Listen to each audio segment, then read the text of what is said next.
The sky was aglitter with stars, as though the heavens were trying to distract from the absence of the moon. Following the directions my father had given me, I made my way to his home, the whitewashed walls gleaming against the slate-gray roof. As I approached, light flared from a window, throwing my shadow across the ground. Had he sensed me, though I'd made no sound? After all, he was no ordinary mortal. The wooden door swung open. He stood in the entrance, the glow from the lantern casting a sheen of gold over his silver hair. At the sight of me, he blinked as though taken aback, even though few things could catch him unaware. "You came." His tone lifted with surprise as he stepped aside to let me in. Did he think I would not? Eager to shed the burden of a mortal parent, easily forgotten in the realm where the years had no meaning, and illness dared not trespass? He did not know me, but we had time, all the time in the world. His house was furnished with an elegance that was unexpected, given its unassuming exterior. A blue and white porcelain tea set was laid on the table of prized Zitan wood, its barrel-shaped stools tucked beneath. Scroll paintings hung from the walls, some depicting scenes of temples and pavilions amid lush pine forests. One caught my eye of a woman, my mother, I realized with a start. Not the goddess flying among the clouds in ornate silk robes, as the mortals often depicted her, but clad in a plain robe, standing in a garden of peonies. The artist had captured the graceful curves of her face, the tilt of her eyes, and more than that, the radiance in her expression. Mortal and incandescently happy. I inhaled sharply, catching the scent of incense in the air. Only then did I notice the lacquered altar before the painting, laid with plates of prayers, oranges, and sponge cakes. A brass burner sat among them, crowded with incense sticks already burned down. "Why this?" "Mother is alive," I blurted. He stared at the painting, his shoulders hunching inward. "They say the incense smoke carries our prayers to the gods." I did not think it was true, yet I lit them every day in hopes my words would somehow find the way to her. It was a trait we both shared, dreaming of the impossible, reaching for it all the same. Something caved in my chest. For all these decades, despite the irrevocability of their parting, my parents had yearned for each other. The sorrow, regret, and misunderstanding that tainted their past had not diminished their love. "Father, you do not need the incense. You will see Mother again soon. You can tell her yourself." Light flared in his pupils, impossibly bright. "Did you find the elixir?" I pulled the jade bottle from my sleeve and offered it to him with both my hands. As the filigree gold work in the stopper caught the candlelight, it glowed like it was fire. "This belongs to the Celestial Emperor." "How did you get it?" he asked hoarsely. "I stole it." I felt no shame in taking the elixir from the Emperor, though I had been drowned in remorse to accept it from Shi. The Celestial Majesty had taken enough from my family, my father's immortality, my mother's freedom, and now our home. "It was a great risk, my daughter," he said gravely. I smiled in reply. I would not tell him what I had risked for this. There was no need to burden his conscience. It was enough that he would be restored to us. He took the bottle and tugged out the stopper. The scent of peaches wafted forth, so lush and indulgent my senses were drenched in it. Closing his eyes, he lifted the bottle to his lips and tipped it all the way back, his throat convulsing with each swallow. He moved without hesitation, with an eager impatience. After all, he had waited over half his life for this. Silence fell, punctured only by our breaths. I kept my head down, almost afraid to look up. Light stroked the walls in rich shades of amber. Had the sun risen? My gaze darted to the windows. No, it was still dark, not a glimmer of day on the horizon. My father's breathing quickened. I swung toward him. He was stooped over the table, shaking his head as though dazed. Bitter, when its fragrance was so sweet. His head darted up to mine, a shiver rippling through his body. "Is it cold?" Springing to my feet, I searched for a cloak, doubts raging through my mind. Was this some mortal ailment? Could the Emperor have planted a decoy in place of the elixir? Yet the fragrance of those peaches was unmistakable. Tossing open the cupboard doors, I grabbed a heavy cloak from within. I spun to my father, finding a stranger before me. The lines of his face had vanished like sand smoothed by tide. His eyes were clear, their whites brilliant, the mark in his chin more prominent than before. Yet his jet-black hair was winged with white at his temples, marks of mortality that even the elixir could not erase. It worked. My aches and pains are gone. He clenched and unclenched his fingers, raising them to his face in wonder. Daughter, only those who have lived a mortal life till its tail know never to take this for granted. Relief flooded me, thawing the stiffness in my limbs. Father, immortals fear death too. We can be weak, we can die, I reminded him. You are right. Danger lurks in both realms, but time is a faceless and merciless foe. It is no fair battle when the enemy is inexorable and your defeat inevitable. I searched him for any sign of injury. Did the elixir hurt? He crouched down to pick up the empty bottle. Like 100 thorns were scraped across my skin. Your mother must have suffered too, yet she is strong. His tone softened. I thought back to when my mother had taken the elixir, the fear that must have shadowed her heart. Though some claimed she had been selfish, there had been a bravery in trying to save us, in reaching for a new life and plunging into the unknown, leaving behind all she loved. For I knew better than anyone, despite becoming immortal, a part of my mother had died that day. Pain is no stranger to me, she had said. That did not mean it hurt any less. Soon I would bring my father back to her. Such lightness swept through me that for a moment all my sorrows receded. They would return, but for now it was relief to be freed. Daughter, I thank you. I bowed, searching for the words that would not come, my chest swollen with emotion. It struck me then who he was. Hoyi, slayer of the suns, the dragon lord, my mother's husband, my father. We were little more than strangers, bound by name and in intrinsic connection. But then he reached out and wrapped his arms around me, my father, holding me just how I had dreamed all those years. Sunlight streamed through the window in shafts of pale gold. Morning had crept up. This was no dream that would vanish in the night. I dared not linger any longer. What if someone had sensed our presence, the elixir's power? A guttural sound broke the quiet, throbbing with anguish. My head snapped up to my father, who was shaking, the veins protruding from his neck. Are you ill? I took his arm to help him to a chair, but he stiffened, his palm pushing me aside. Stay back. He staggered forward, almost falling over the table. His hands tightened around its sides, knuckles whitening as he struggled against some unseen foe. The door rattled as though assailed by a storm, yet the skies beyond were calm. Ignoring his warning, I gripped his arm. His body lurching into the air like an invisible fist had snatched him up by the ankle. As his hand slipped from mine, I squeezed harder, holding fast. It's the elixir, he rasped. All mortals who ascend to the skies must attend the celestial emperor. I dared not imagine what would happen if my father were to appear in the hall of Eastern Light. It's too dangerous. The emperor attacked our home. He's hunting Mother and me. His jaw clenched, his throat working. I can't hold on. It's too strong. Your magic, I cried, even as I grasped my own. He shook his head. There's nothing. Shock flushed his tone. Was the elixir not complete? Had the emperor left it unfinished, missing some vital step only he could perform upon its gifting? My powers surged forth, seeking the force that had ensnared my father. I was careless of discovery, of the celestial soldiers who might be on their way to us, of everything except halting my father's ascent. What did the laws of heaven matter at a time like this? As my energy flowed, fatigue locked my limbs, my power already tapped by the events of today. Don't let go.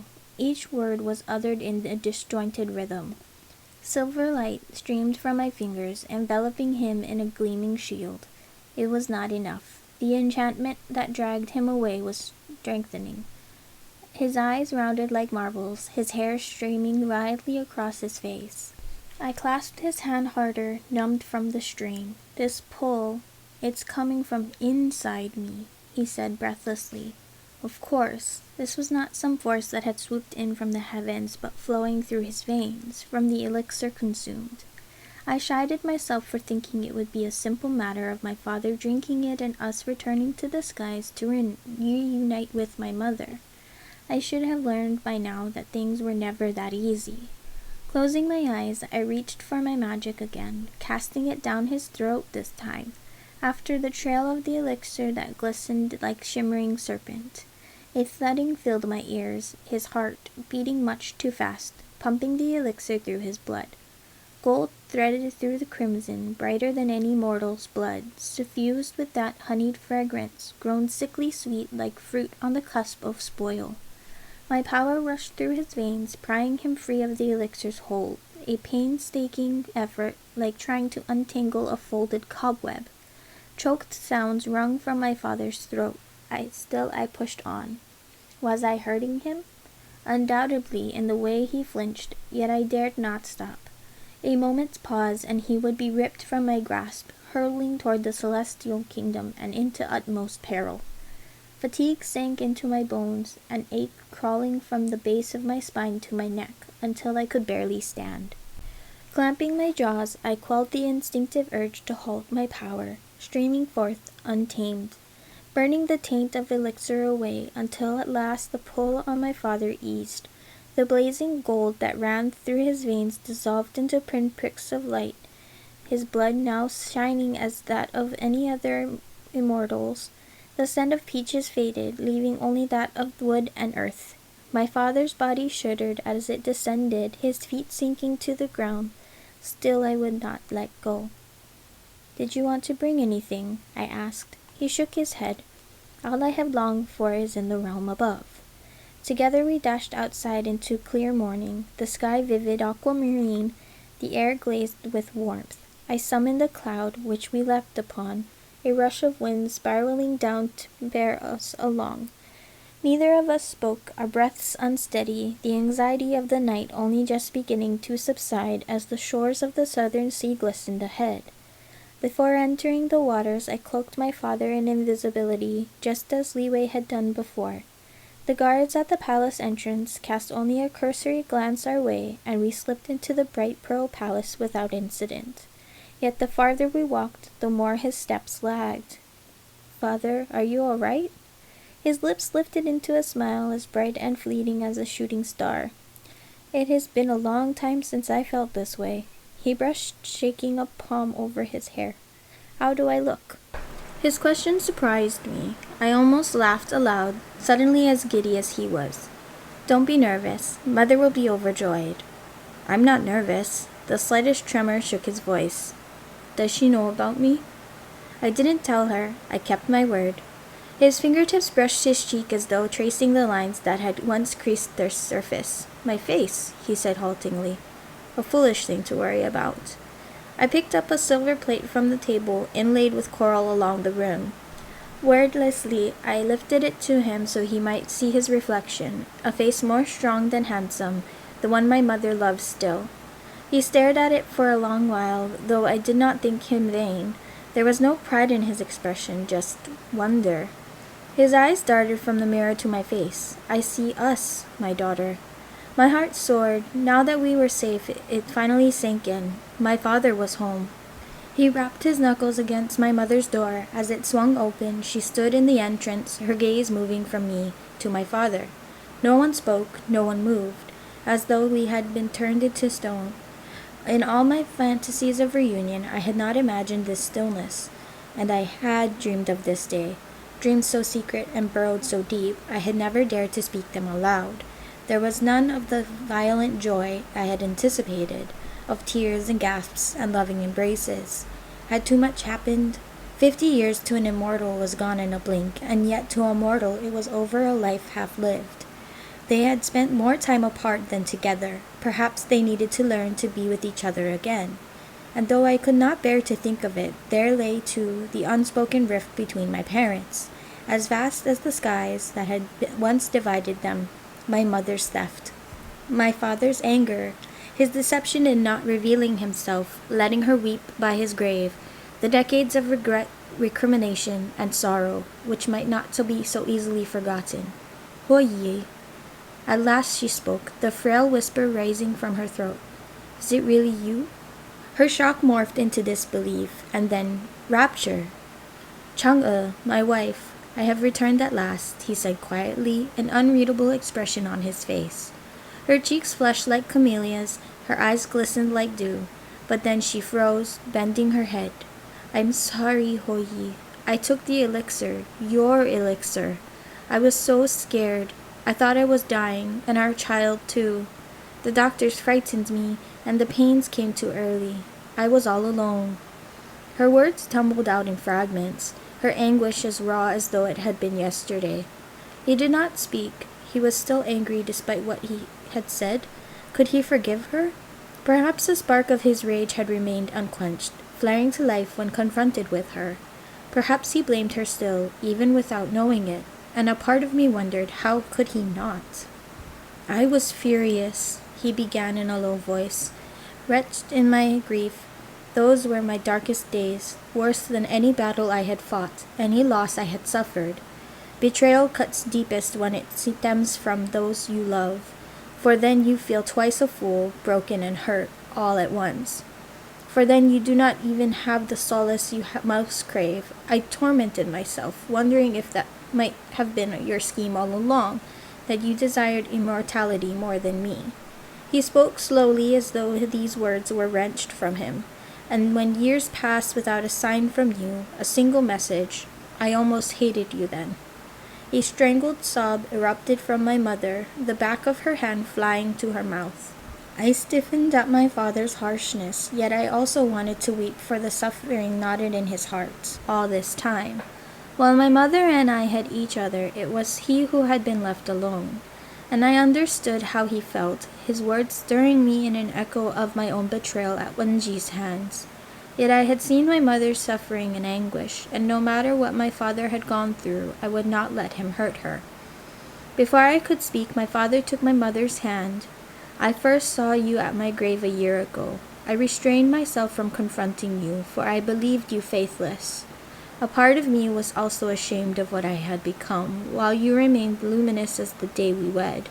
I told myself it was enough to know you were well, that you remembered me, that you wept for me still. At last I would find peace. He paused. I was wrong. It was then I realized the last of my anger had vanished, and only the sadness remained. I told myself not to go again, for it was a cruel torment, one I could not resist. To feel both relief and disappointment on the days I did not see you, elated and desolate whenever I did. I could not come, she wept. I could not leave, and even if I could, I did not know where you had gone, whether you were alive. He reached for her then, embracing her so tightly it was as though they were one.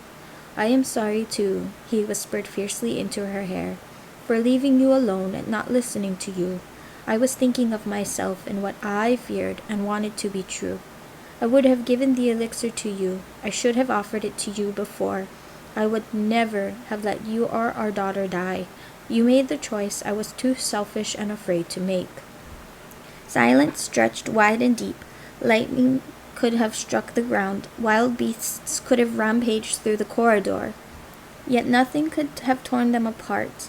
My mother gazed at him like he was light and warmth, the sun, moon, and stars, as though everything else, including me, had receded into the shadows, and I was glad for it. I left then, trying not to make a sound. Behind me, no more words were spoken. There was just the creak of the door as it slid shut. This was a moment for my parents alone. I would have my chance later, with the three of us together. For the first time in my life, a profound and unfamiliar sense of oneness filled me. That we would finally have time enough for us to be a family, to know one another as we would have done had we lived in the mortal realm without the sunbirds, capricious gods, and enchanted elixirs.